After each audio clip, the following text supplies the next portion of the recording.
सच्चिदानंद समर्थ सद्गुरु साईनाथ महाराज की जय। अखिलांड कोटि ब्रह्मांड नायका राजाधिराज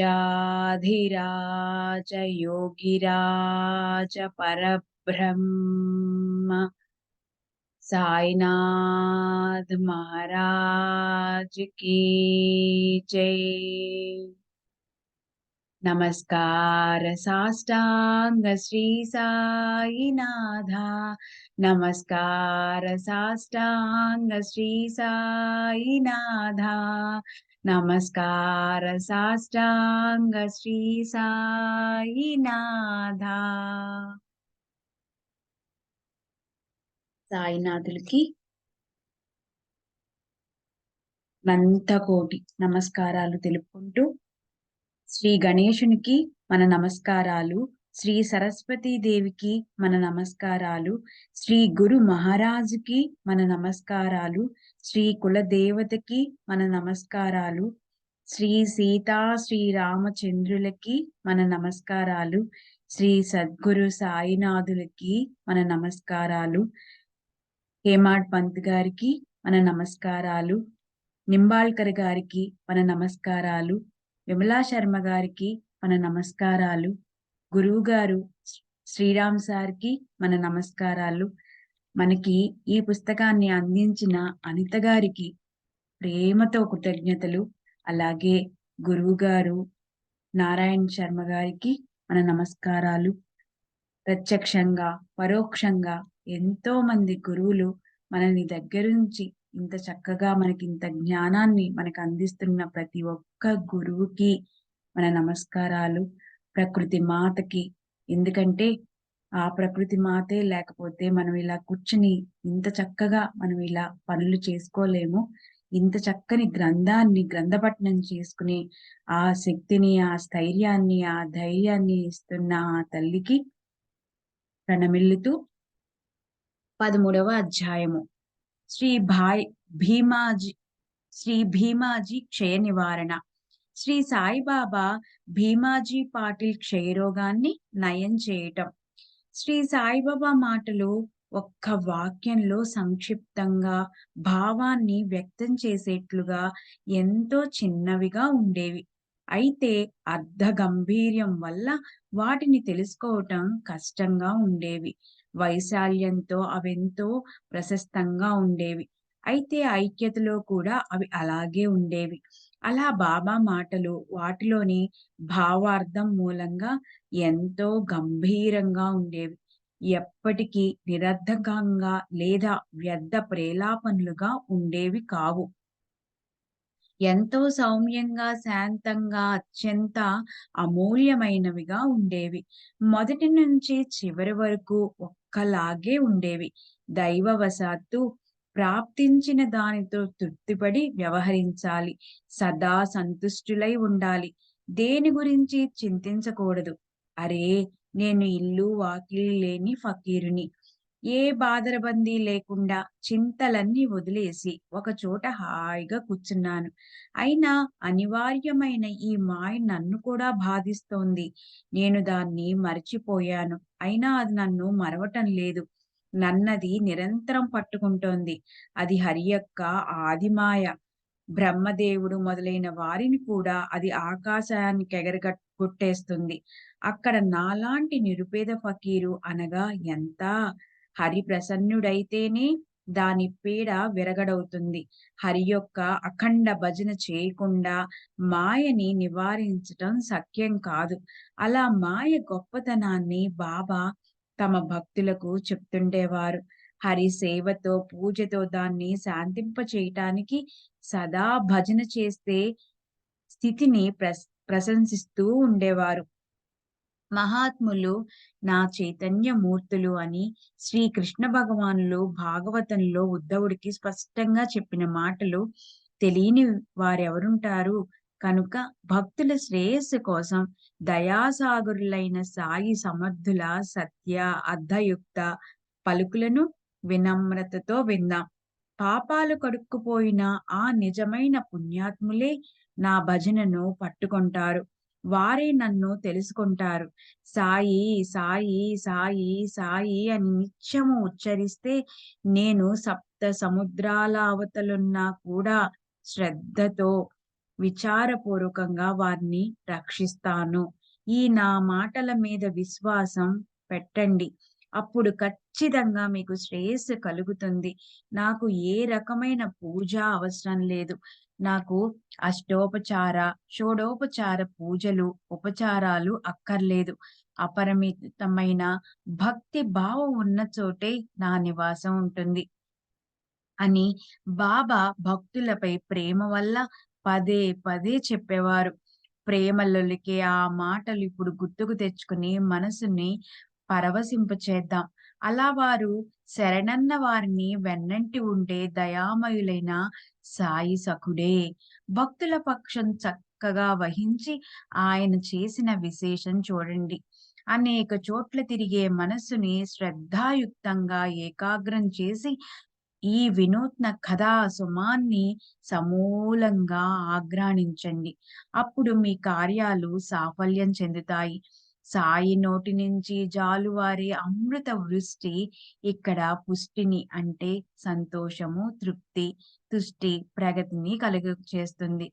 తమకు హితం కలిగించుకోవాలని మనసులో ఉంటే షిరిడీ రావటంలోని శ్రమను ఎవరు విసుక్కుంటారు? గడిచిన అధ్యాయంలో జరిగిన కథ ఇది. ఒక అగ్నిహోత్రికి సమాధిగతులైన అతని గురు దర్శనాన్నిచ్చి బాబా అతన్ని ఆనందింపచేశారు. ఇప్పుడు ఈ అధ్యాయం అంతకంటే మధురంగా ఉంటుంది. క్షయరోగంతో కృంగి కృశించిన ఓ భక్తుణ్ణి స్వప్నంలో శిక్షించి బాబా అతనికి ఆరోగ్యాన్ని ప్రసాదిస్తారు. కాబట్టి భావిక భక్తులు పాపాలను నాశనం చేసే నిగూఢమైన ఈ సాయినాథుని చరిత్రను శ్రద్ధగా విందాం. ఈ చరిత్ర పుణ్యప్రదమైనది. ఇది సర్వులను పవిత్రులను చేయగలదు. అంతెందుకు, ఇది గంగా నది పవిత్ర జలమే. ఇహ పరలోకాల హితాన్ని సాధింపచేయగల ఈ చరిత్రను వినే శ్రోతల చెవులు ధన్యం. ఈ చరిత్రను అమృతంతో పోలుద్దామంటే అమృతమేమన్నా దీనికంటే మధురంగా ఉంటుందా? అమృతం కేవలం ప్రాణాన్ని రక్షిస్తుంది. కానీ ఈ చరిత్ర మాత్రం జన్మ రాహిత్యాన్నిస్తుంది. తమకు సంపూర్ణాధికారం ఉందని భావించే ప్రాణులు తమకిష్టం వచ్చినట్లు తాము చేయగలమని భావించేవారు ఈ కథను విని తీరాలి. నిజంగానే జీవుడు ఒకవేళ స్వతంత్రుడైతే మరి సుఖసుందరి కోసం రాత్రింబవళ్ళు కష్టపడినా కూడా అతనికి దుఃఖమే ఎందుకు కలుగుతుంది? ఇది విధి ఆడే వింత కేల. కాగ్నికేలలను దూరం చేయటానికి అడుగడుగునా అత్యంత జాగ్రత్తగా ఉన్నప్పటికీ, అది పని పట్టుకుని మరీ మనల్ని వెతుక్కుంటూ మన వెనకే పడుతూ ఉంటుంది. తప్పించుకోబోతే మెడకొచ్చి చుట్టుకుంటుంది. తీసి పారేద్దామంటే మరింతగా పెనవేసుకుంటుంది. అహోరాత్రులు ఎంతో శ్రమపడి అలసిపోయే జీవుల ఈ చేతలు వ్యర్థ ప్రయాసలే. జీవులు ఒకవేళ నిజంగా స్వతంత్రులైతే పూర్ణంగా సుఖాప్సర అం- సుఖాప్సరాంగనని ఆలింగనం చేసుకొని స్వాధీనం చేసుకునేవారు. దుఃఖాన్ని పొరపాటును కూడా అణుమాత్రం అంటే వారు కాదు.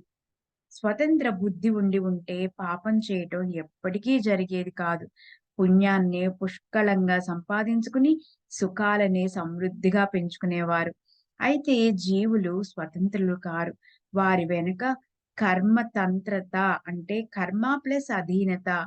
కర్మను అనుసరించి అంటే గత జన్మలో చేసిన పనులు లేదా ఆచరణలచే నిర్దేశించబడిన పరి పరిణామాన్ని అనుసరించి వ్యవహరించే శక్తి. దానిని కర్మతంత్రత అంటారు.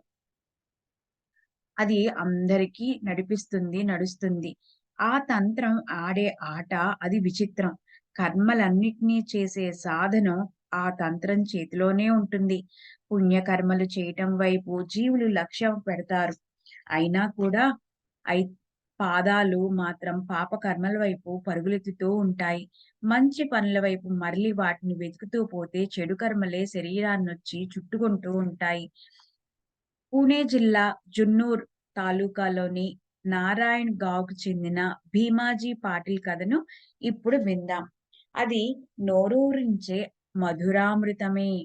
భీమాజీ ఇల్లు సుఖసంపన్నంగా ఉండేది. వచ్చిపోయే వారికి అక్కడ భోజన సదుపాయాలుండేవి. అతని మనసులో ఎన్నడూ దుఃఖం దూరేది కాదు.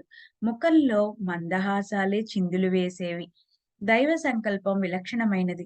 లాభము లేదా హాని అనేవి మనకు తెలియకుండానే కలుగుతాయి. కర్మ భోగాలు నడుచుకుంటూ వచ్చేస్తాయి. లేనిపోని రోగాలు శరీరంలో పుట్టుకొస్తాయి. 1909 సంవత్సరం భీమాజీకి దురదృష్టకరమైన పీడను కలిగించింది. విపరీతమైన దగ్గుతో క్షయరోగం పట్టుకుంది. జ్వరం రావటం మొదలుపెట్టింది. భరించరానంతగా దగ్గు వచ్చేది. జ్వరం కూడా విపరీతంగా పెరగసాగింది. రోజు రోజుకి అది తీవ్రంగా పెరుగుతూ పోయింది. భీమాజీ నిరాశాపూరితుడయ్యాడు. నోటి నుంచి 24 గంటలు కఫం వచ్చేది. అటు ఉప్పు, ఇటు తీపి కాని నీరు, రక్తాలతో కూడిన వాంతులయ్యేవి. కడుపులో ఒకటే త్రిప్పుతూ ఉండేది. ప్రాణం విలవిల్లాడిపోయేది. అలా రోగంతో పీడించబడుతూ భీమాజీకి మంచానికి అంటుకుపోయాడు. కాళ్ళు, చేతులు బలహీనపడి అతను క్షీణించిపోయాడు. అన్ని రకాల ఉపాయాలు, చికిత్సలు అయ్యాయి. అయినా నయం కాకపోయేసరికి అతను ఎంతగానో కుంగిపోయాడు. అన్నపానాల హితువు పోయింది. రోగగ్రస్తులకిచ్చే గంజిలాంటి తేలికపాటి ఆహారం కూడా అతనికి జీర్ణమయ్యేది కాదు. అందువల్ల జీవుడి స్థితి సహింపరానిదై భీమాజీ పరిస్థితి అస్తవ్యస్తమై అతనికేమీ తోచని అయోమయ పరిస్థితి ఏర్పడింది. దేవతలకు అన్ని రకాల పూజలు, పూజార్చనలు, సేవలు అన్నీ చేశారు. వైద్యులు, డాక్టర్లు చేతులెత్తేశారు. పాపం భీమాజీ తాను జీవిస్తాడన్న ఆలోచన నీళ్లొదిలేశాడు. విచారంతో కృంగిపోయాడు. పాటిల్ మనసు కుమిలిపోయింది. ఇంకా తానెంతో కాలం బ్రతికి అని అనిపించసాగింది. రోజు రోజుకి ఎంతగానో నీరసపడి కృశించిపోయాడు. రోజులు అతి కష్టంతో ఈడ్చసాగాడు. కులదేవతను ఎంతగానో ఆరాధించాడు. ఆమె కూడా ఆరోగ్యాన్నివ్వలేదు. జ్యోతిష్కుల్ని, భూత పిశాచాలను పోగొట్టేవారిని, మంత్రకులను అడిగి అడిగి పాటిల్ అలసిపోయాడు. కొందరు ఇది శారీరక రోగమే, ము ముఖాన రాసి పెట్టబడ్డ యోగం, పూర్తిగా అనుభవించక తప్పదనిపిస్తోంది. మానవ ప్రయత్నాలు ఏమీ పనిచేయకపోవచ్చన్నారు. డాక్టర్లన్నారు. హకీయులైపోయారు. ఉప ఉపచారాలు చేసి చేసి అందరూ అలసిపోయారు. ఎవరి ప్రయత్నాలు ఫలించలేదు. అన్ని రకాల ప్రయత్నాలు అయిపోయాయి. దేవా! దేవా! ఏదీ పనిచేయటం లేదు. నేనేం పాపం చేశాను? అదెలాంటి పాపం అని పాటిల్ అత్యంతంగా ఆక్రోశించాడు. దైవం ఎంత విలక్షణమైన వాడు.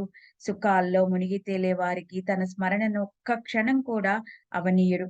నిజంగా ఆయన లీలలు అద్భుతం. మరాయన మనసుకు తోచినప్పుడు అనేక రకాల కష్ట పరంపరలను పంపించి, తన స్మరణ చేయించి భక్తుల చేత నారాయణా! నారాయణా! పరుగున రా అని అనిపిస్తాడు. దుఃఖంతో వ్యాకులం చెందిన భీమాజీ పిలుపును విని దేవుడు వెంటనే పరవళ్ళు తొక్కే ప్రేమతో పరుగున వచ్చాడు. నానాసాహెబ్ చందోర్కర్‌కి లేఖ వ్రాయాలనిపించింది భీమాజీకి. నానాసాహెబ్ ఏదో ఒకటి చేస్తాడు. అది ఇతరుల వల్ల కానిది పాటిల్‌కి పూర్తిగా విశ్వాసం కలిగింది.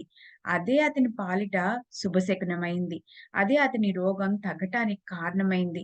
తర్వాత అతను నానాసాహెబ్‌కి వివరంగా లేఖ వ్రాసి పంపాడు. భీమాజీకి నానాసాహెబ్ గుర్తొచ్చాడంటేనే సాయిబాబాగా ఒక్కసారిగా గుర్తొచ్చినట్టు.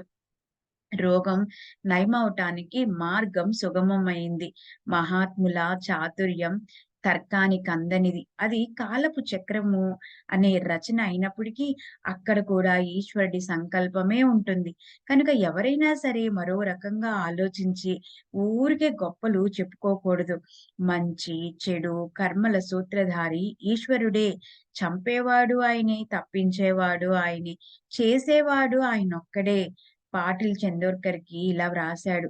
మందులు తిని, తిని నా ప్రాణానికి విసుగొచ్చింది. బతుకు మీద విరక్తి పుట్టింది. లోకమంతా శూన్యంగా అనిపిస్తోంది. డాక్టర్లంతా ఆశలు వదిలేశారు. రోగం నయం కాదని నిశ్చయించారు. హకీములు, వైద్యులు కూడా అలసిపోయారు.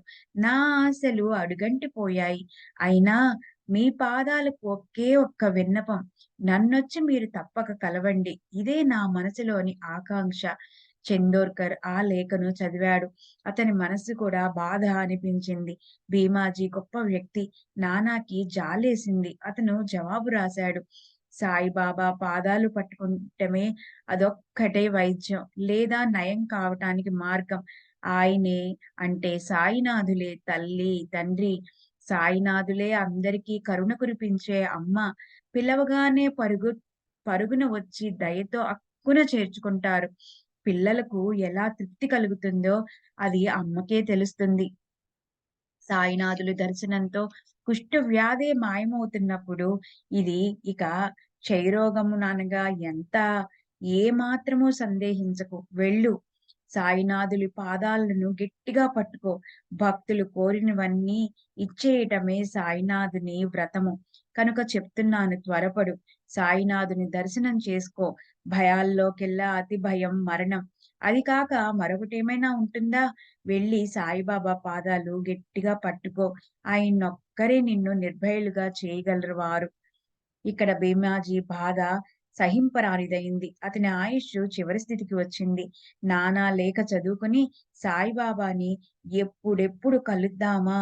ఎప్పుడెప్పుడు తన కార్యాన్ని సాధించుకుందామా అని పాటిల్‌కి అనిపించింది.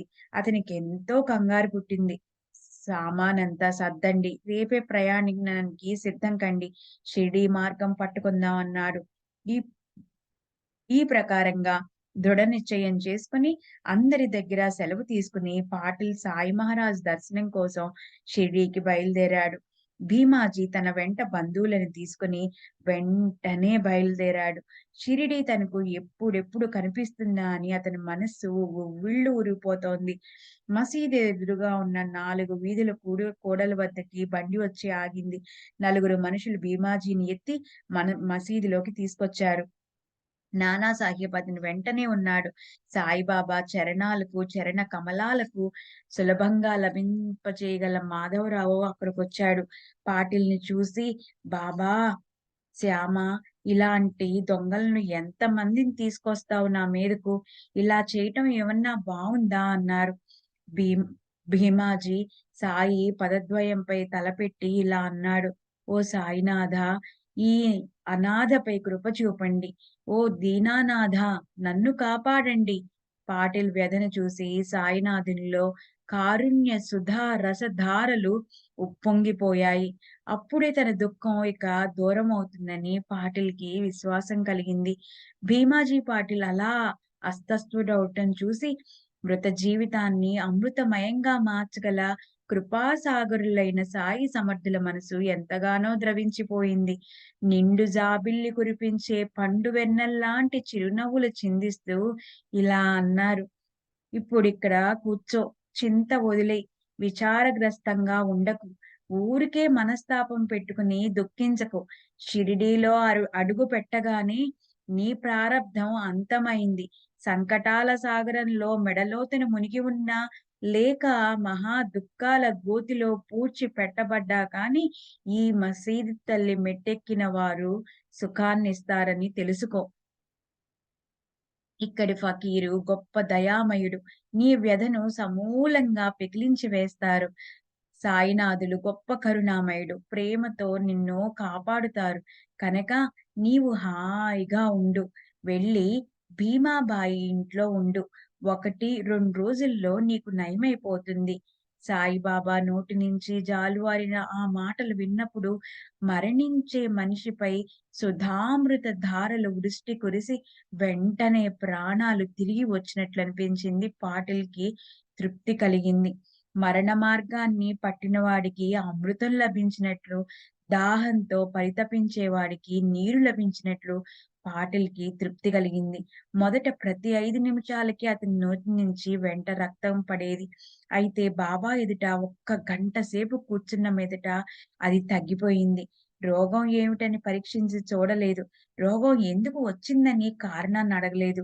కేవలం కృపాదృష్టితో రోగాన్ని వెంటనే సమూలంగా పెకిలించి పారేశారు. మహాత్ముల కృపామృత దృష్టే చాలు ఎండిపోయిన కట్టెకు అంకురాలొస్తాయి. వసంత ఋతువు లేకపోయినప్పటికీ చెట్లకి సౌరభాలు వెదజల్లే పూల గుత్తులు వికసిస్తాయి. అవే మనోహరమైన ఫలాలతో నిండిపోతాయి. రోగమేమిటి? ఆరోగ్యమేమిటి?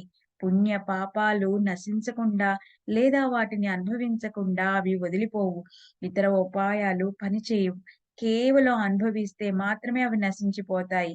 ఇదే జన్మల పర్యంతము ఖచ్చితంగా జరిగే సంఘటన. అనుభవించకుండా మరో ఉపాయంతో అవి నివృత్తి కావు.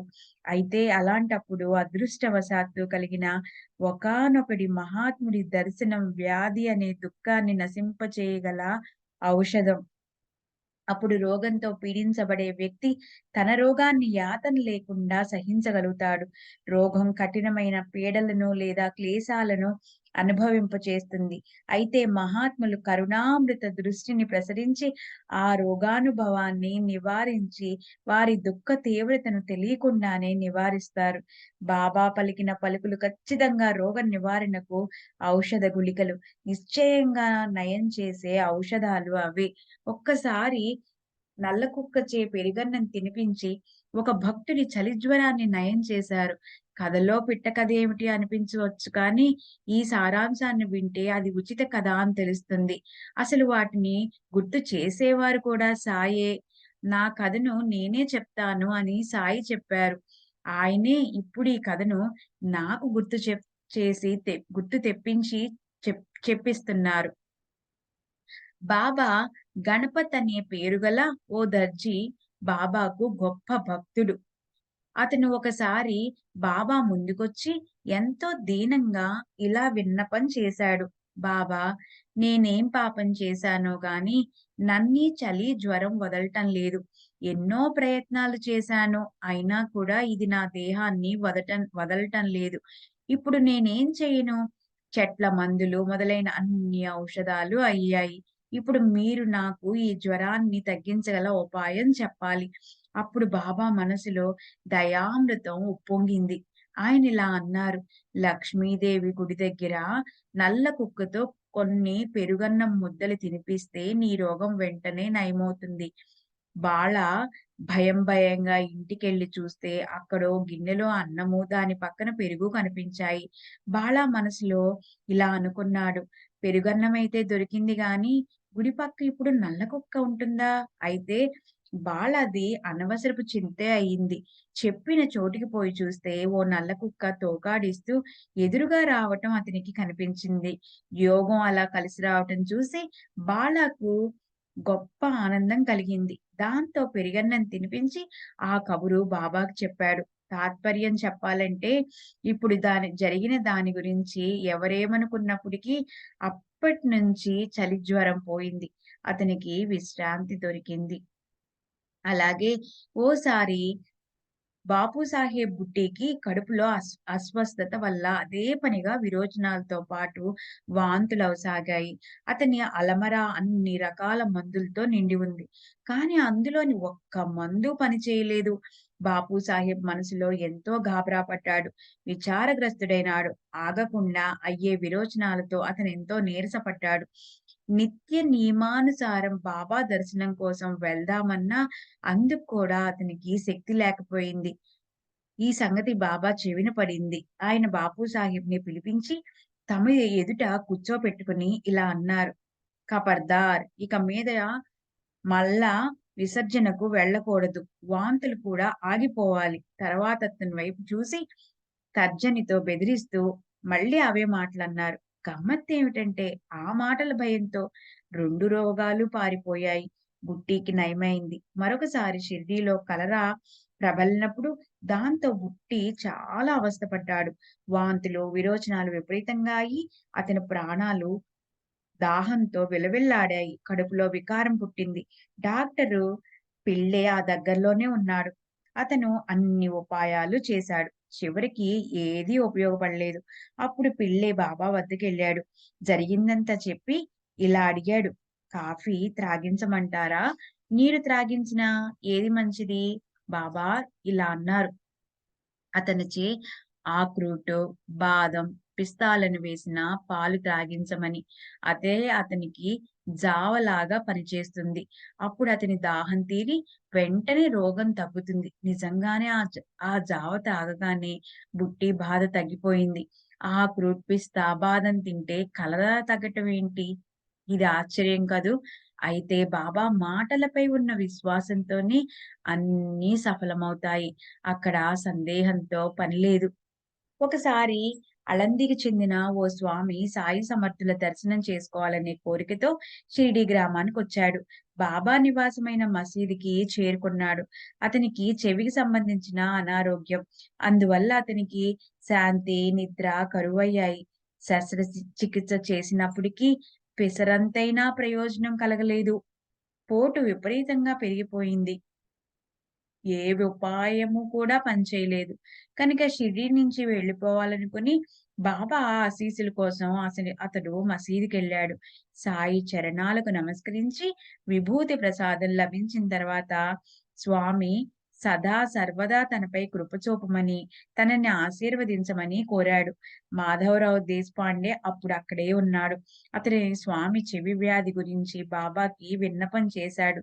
బాబా కూడా అల్లా అచ్చా కరేగా. అల్లా అంతా మంచే చేస్తారు అని స్వామికి ధైర్యం చెప్పారు.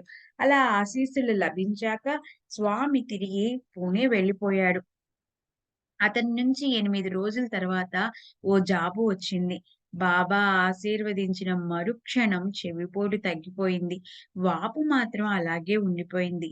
మళ్ళీ శస్త్రచికిత్స చేయాలని ముంబైకొచ్చి ఇదివరకి డాక్టర్ దగ్గరే చూపించుకున్నాను.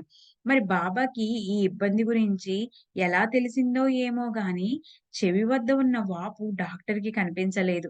డాక్టరు ఇప్పుడు శస్త్రచికిత్స చేయవలసిన అవసరం లేదు అన్నాడు. ఆ ప్రకారంగా బాబా కేవల ఆశీర్వాదంతో స్వామి భయంకర చింత దూరమవటం అందరికీ ఆశ్చర్యం గొలిపింది. అలాంటిదేదో మరో కథ ఈ సందర్భంలో చెప్పటం ఉచితమనిపిస్తోంది. ఇప్పుడు ఈ కథను శ్రోతలకు చెప్పి ఈ అధ్యాయాన్ని ముగిద్దాం. మసీదు సభా మండపంలో నేల మీద బండలు పరచటం మొదలవటానికి 8 రోజుల ముందు కాకా మహాజన్‌కి సహింపరాని అజీర్ణం చేసింది. అతనికి విపరీతంగా విరోచనాలు అవసాగాయి. అతనెంతో బాధపడ్డాడు.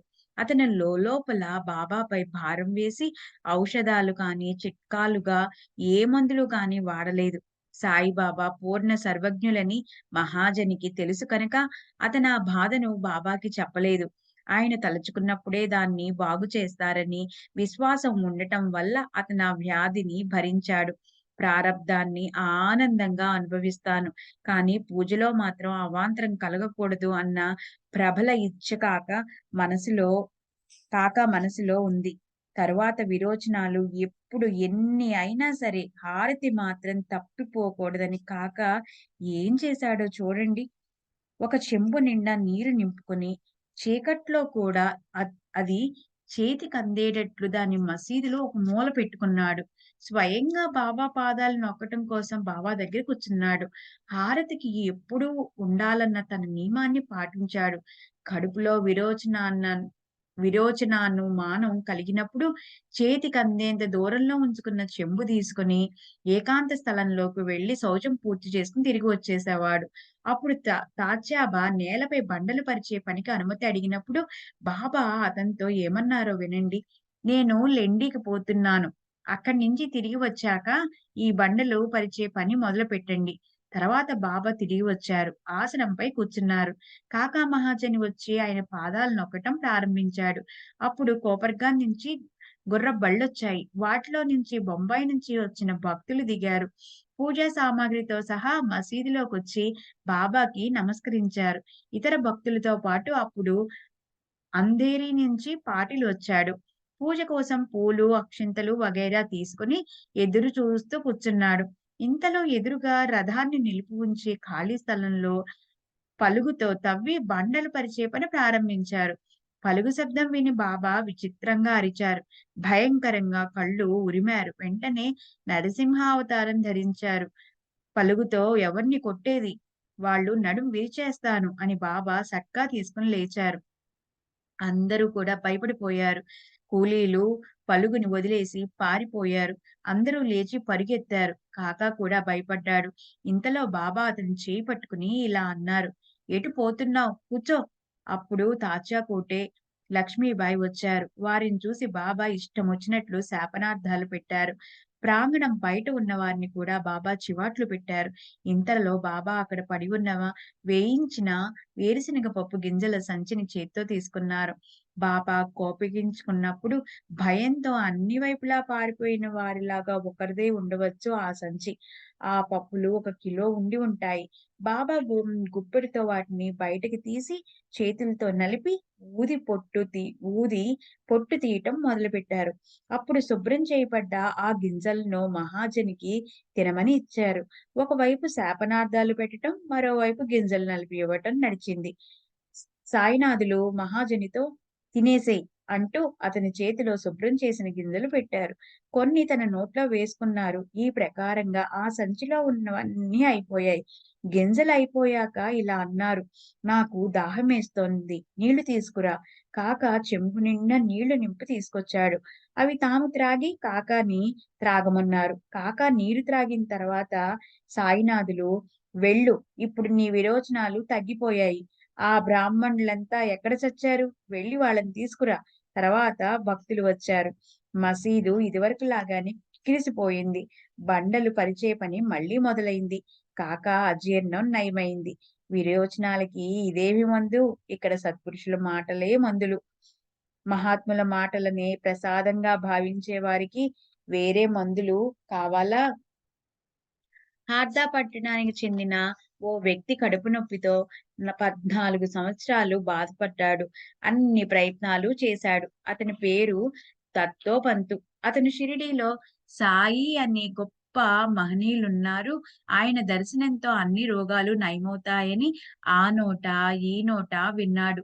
ఆ కీర్తిని విని దత్తోపంతు షిరిడీ వెళ్ళాడు. సాయి పాదాలకు నమస్కరించి దీన స్వరంతో బాబా 14 సంవత్సరాలయింది. కడుపు నొప్పి నన్ను వెంటాడి పీడిస్తోంది. ఈ రోగం ఇక చాలు. ఎంతగానో ముదిరిపోయింది. ఇది భరించే శక్తి కూడా లేదు. పూర్వజన్మలో సంగతైతే నాకు గుర్తులేదు గానీ, నేనెవర్ని చంపనూ లేదు. ఎవరిని మోసమూ చేయలేదు. తల్లిదండ్రులను ఎన్నడూ అవమానించలేదు. మరి ఈ కష్టం నాకెందుకొచ్చింది అన్నాడు. మహాత్ముల కేవల ప్రేమభరిత దృష్టితో వారి ప్రసాద రూప ఆశీస్సులతో రోగం నయమైపోతుంది. మరి వేరే ఏదీ అవసరం లేదు. సరిగ్గా అలాంటి అనుభవమే దత్తోపంతుకొచ్చింది. బాబా చెయ్యి తన తల మీద పడగానే, విభూతి ఆశీస్సులను పొందగానే అతని మనసుకి హాయిగా అనిపించింది. అప్పుడు మహారాజు అతన్ని కొన్ని రోజులు షిరిడీలోనే ఉంచేశారు. మెల్లమెల్లగా అతని కడుపు నొప్పి బాధ సమూలంగా తగ్గిపోయింది. అలాంటి వారా మహాత్ములు. ఆయన మానసిక ఔన్నత్యాన్ని నేనేమని వర్ణించను. సకల చరాచర వస్తువుల మీద ఆయనకి సద్భావం ఉండేది. పరోపకారం చేయటమే సాయినాథులకి స్వభావం. ఈ శబ్ద స్తోత్రాలను గానం చేస్తుంటే ఒకటి తర్వాత మరొకటి అనేక విషయాలు గుర్తొచ్చేస్తున్నాయి. మరిప్పుడు గడిచిన సందర్భంలో భీమాజీ చరిత్రను ముందుకు నడిపిద్దాం. బాబా విభూతి తెప్పించి భీమాజీకి కొంచెమిచ్చారు. కొంచెం అతని నుదిటి మీద పెట్టారు. తమ చేతిని అతని తలపై పెట్టారు. బసకి తిరిగి వెళ్ళటానికి అతనికి అనుజ్ఞ ఇచ్చారు. పాటిల్ నూతనోత్సాహంతో బండి వరకు తనే నడుచుకుంటూ వెళ్ళాడు. అక్కడి నుంచి బాబా చెప్పిన చోటకు వెళ్ళాడతను. ఆ ప్రదేశం చాలా ఇరుగ్గాను, చిన్నదిగాను ఉంది. అయినప్పటికీ ఆ స్థలాన్ని బాబా సూచించారు. అదే దాని మహత్వం. అప్పుడే మట్టిని దిమ్మెసతో చదును చేసి సరిసమానంగా చేయటం వల్ల అది తడిగా ఉంది. అయినా పాటిల్ అది బాబా ఆజ్ఞగా భావించి దాన్నే తనకు వసతిగా చేసుకున్నాడు. భీమాజీకి గ్రామంలో ఎంతో మంది తెలుసు. అతనికి పొడిగా ఉన్న స్థలం వేరే చోట దొరికేదే. అయితే బాబా నోటి నుంచి చెప్పబడ్డ స్థలాన్ని వదిలేసి వేరే స్థానం గురించి ఆలోచనే అతను చెయ్యలేదు. అక్కడే 2 గోనె సంచులు పరుచుకుని వాటి మీద పక్కేసుకుని భీమాజీ ప్రశాంత చిత్తంతో నిద్రపోయాడు. అదే రోజు రాత్ర ఇలా జరిగింది. భీమాజీకి ఒక కలొచ్చింది. బాల్యంలోని స్కూల్ టీచర్ కల్లోకొచ్చాడు. పాటిల్‌ని అదే పనిగా కొట్టసాగాడు. చేతిలో ఒక పేము బెత్తం పేను బెత్తం తీసుకొని కొట్టి అతని వీపు చీరేశాడు. పద్యంలోని ఒక వాక్యాన్ని కంఠస్థం చేయమని తన శిష్యుడిని బాగా బాధించాడు. ఆ పద్యం ఏమై ఉంటుందా అని శ్రోతలు గొప్ప కుతూహలంతో ఉంటారని దానిలోని ప్రతి అక్షరము నేను విన్నది విన్నట్లు చెప్తున్నాను. అన్య గృహంలో పాదం పెట్టమంటే ఎవరు దాన్ని పడగపై పాదం పెట్టేటల్లాగా భావిస్తారో, లోబి చేతి నుంచి డబ్బు రావటంలా ఎవరి నోటి నుంచి మాటలు వినటం ఎంత కష్టమో, ఇంట్లో డబ్బున్నా లేకున్నా భర్త సాహచర్యమే సుఖకరంగా ఎవరు అనుకుంటారో, అలా భర్త ఇష్టాన్ననుసరించి ప్రశాంత చిత్తంతో వ్యవహరించే ఆ స్త్రీయే జగత్తులో నిజమైన పతివ్రత. అయితే ఈ శిక్ష దేనికోసమో ఆ విషయం అసలు తెలియలేదు. టీచర్ బెత్తాన్ని వదలటం లేదు. అతడు గొప్ప మొండి పట్టుదలతో ఉన్నాడు. తరువాత వెంటనే మరో కలొచ్చింది. అది దీనికంటే విలక్షణంగా ఉంది. ఎవరో ఒక వ్యక్తి వచ్చి అతని ఛాతీని నొక్కుతూ కూర్చున్నాడు. అతని చేతిలో ఓ పత్రాన్ని తీసుకుని భీమాజీ ఛాతీని సన్నికల్లుగా చేశాడు. భీమాజీ ప్రాణం విలవిల్లాడిపోయింది. అతనికి సరాసరి వైకుంఠానికే పోయినట్లయింది. అప్పుడు కల ముగిసింది. భీమాజీకి కళ్ళు మూతలు పడ్డాయి. అందువల్ల మనసుకి కొంచెం స్వస్థత చిక్కింది. తర్వాత సూర్యోదయమైంది. పాటిల్ నిద్రలేచాడు. అతని మనసుకి అపూర్వమైన స్వస్థత కలిగింది.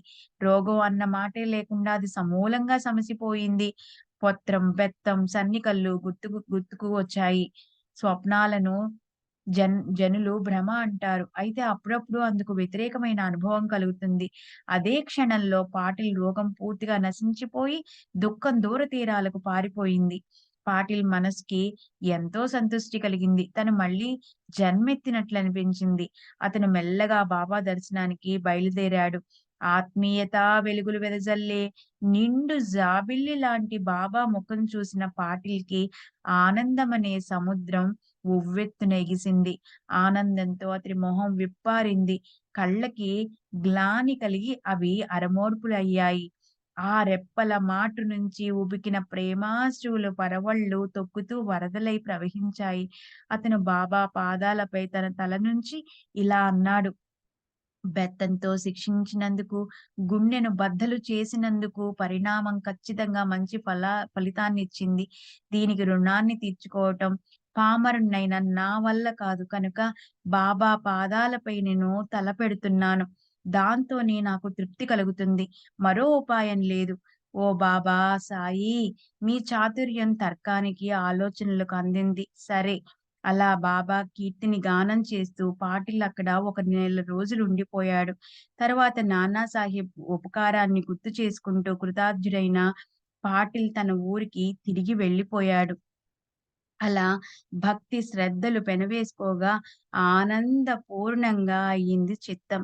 సాయి కృప అనే ఉపకారాన్ని గుర్తుంచుకుని భీమాజీ పాటిల్ తరచూ షిరిడీకి వస్తుండేవాడు. సాయిబాబాకి 2 చేతులు, ఓ తల, అనన్య శ్రద్ధ, అచంచల విశ్వాసం కేవలం ఇవి చాలు. పొందిన ఉపకారాన్ని భక్తులు గుర్తుపెట్టుకుంటే చాలు. కష్టాల్లో చిక్కుకున్నవారు శ్రీ సత్యనారాయణ స్వామికి మొక్కుకుని కష్టాల కడలి నుంచి బయటపడిన తరువాత ఆయన వ్రతమంతా విధిపూర్వకంగా యథావిధిగా చేసినట్టు పాటిల్ అప్పట్నించి సాయి సత్యవ్రతాన్ని శాస్త్రంలో చెప్పినట్లు స్నానం చేసి బ్రహ్మచర్యం లాంటి వ్రత నియమాలను పాటించి ప్రతి గురువారము చేయసాగాడు. జనులు సత్యనారాయణ స్వామి వ్రతకథ చదువుతారు. అయితే భీమాజీ దాసగణకృత అర్వాచీన భక్త లీలామృతంలోని సాయి చరిత్రను ప్రేమపూర్వకంగా చదివేవాడు. ఆ గ్రంథంలోని 45వ అధ్యాయంలో గణుదాసు అనేక మంది భక్తుల చరిత్రలను వర్ణించాడు. దానిలోని సాయినాథుని గురించిన 3 అధ్యాయాలే ఈ సాయి సత్యవ్రత కథలు. అన్ని వ్రతాల్లోకి ఇదే ఉత్తమ వ్రతంగా ఆచరిస్తూ పాటిల్‌పై 3 కథలు చదువుతుండేవాడు. దానివల్ల అతనికి అపరిమితమైన సుఖం లభించింది. అతని మనసుకి శాంతి కలిగింది. పాటిల్ ఎప్పుడూ స్నేహితులు, బంధువులతో కలిసి ఆనందం ఉప్పొంగే మనసుతో నియమంగా సాయి సత్యవ్రతం చేస్తుండేవాడు. నైవేద్యానికి శ్రీ సత్యనారాయణ వ్రతంలో లాగే అదే కొలతతో నైవేద్యంలోని ప్రతి ఒక్క పదార్థం పిండి, నెయ్యి, చక్కెర గాని లేదా ఒకింటింబావు కిలో గాని అలాగే చేసేవాడు. అలాగే దీన్ని కూడా ఓ ఉత్సవంలాగానే చేసేవాడు. అక్కడ నారాయణుడైతే ఇక్కడ సాయి. 2 చోట్ల ఏ విధమైన హెచ్చుతగ్గులు లేవు. పాటిల్ అలాంటి పద్ధతి మొదలుపెట్టాడు. అదే ఆచారాన్ని గ్రామంలో గ్రామస్తులు కూడా పాటించారు. తర్వాత అక్కడ సాయి సత్యవ్రతం కొనసాగింది. అలా దయామయులైన మహనీయుల భక్తులకు మంచి కాలం వస్తే తమ కేవల దర్శనంతో సంసారంలోని చింతలను దూరం చేసి కాలుణ్ణి కూడా తిరగ్గొడతారు. ఇక్కడ నుంచి రాబోయే కథలో పుత్ర ప్రాప్తికై ఒకరు పడ్డ చింతని, సత్పురుషుల్లో ఉండే ఏకాత్మతను గురించిన వర్ణన వింటే చమత్కారమనిపిస్తుంది. నాదెండు పట్టణంలో నివసించే పార్సీ జాతికి చెందిన ఒక గొప్ప శ్రీమంతుడు సాయిబాబా ఆశీర్వాదం పొందుతాడు. అతనికి పుత్రుడు కలుగుతాడు. అక్కడి మౌలీ సాహెబ్ అనే మహాత్ముడి గురించి బాబా సూచిస్తారు. ఆ పార్సీ ఆనందాన్ని పొంది తన గ్రామానికి తిరిగి వెళ్ళిపోతాడు. ఈ కథ ఎంతో ప్రేమాభరితమైనది కదా! శ్రోతలు స్వస్థ చిత్తంతో వినాలి. అప్పుడు వారికి సాయి సర్వ వ్యాపకత్వము, అలాగే వాత్సల్యము తెలుస్తాయి.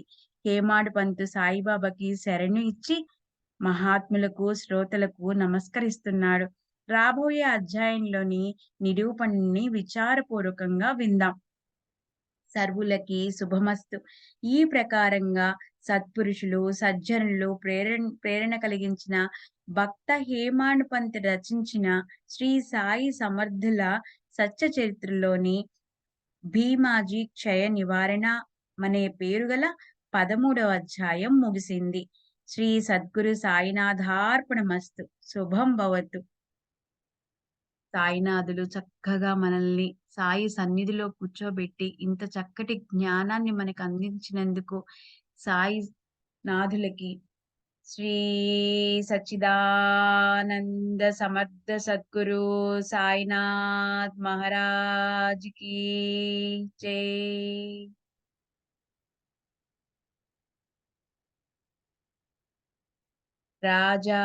రాజాధిరాజ యోగిరాజ పరబ్రహ్మ సాయినాథ్ మహారాజ్ కీ జై.